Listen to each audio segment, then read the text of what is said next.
What was the process of reclassifying as a restaurant? Like how did So it's a 45-day wait that you have to go through.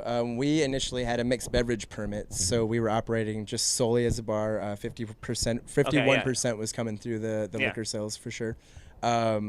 With that, you either had to establish that you were going to have a kitchen built on premise, which that's expensive as fuck. Just a grease trap alone, it's going to run you $15,000-$20,000. Yeah, and not everyone can afford that. Yeah, not everybody can afford that, especially given the times, given whether you've maintained paying rent. I think I read some random stat that like 90% of bars in New York City didn't pay rent in August.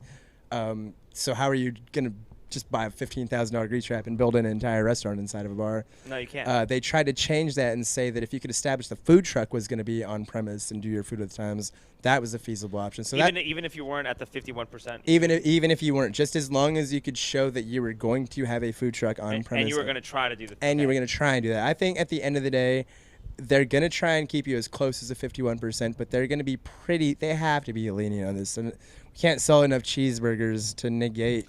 No, or you're going to sell the cheeseburgers for $20. Yeah, do some weird accounting. You know what I mean? 100%. Do you want us? Yeah. Are you looking for people to cook books and make things disappear through that type of thing, or do you want them to run it on? What I was hoping they would do was let us partner up with other businesses that were around the area, let us sell their food, because I mean, I'm not trying to build a shitty pizza place inside of one of my bars. But the food truck thing is probably good, and some of these places now even you could just. They'll buy frozen food and just sell frozen food out of there. They don't care what they're doing, man. I was blown away by looking at some of the bars and restaurants' Instagrams. I can't believe they would post that food on the internet. Because, dude, I've made better DiGiorno pizzas.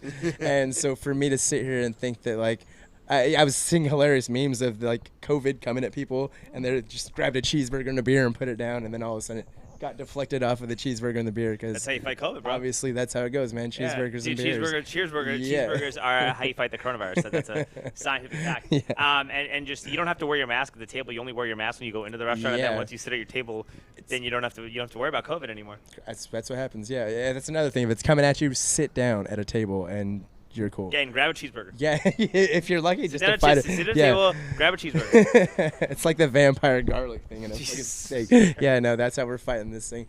But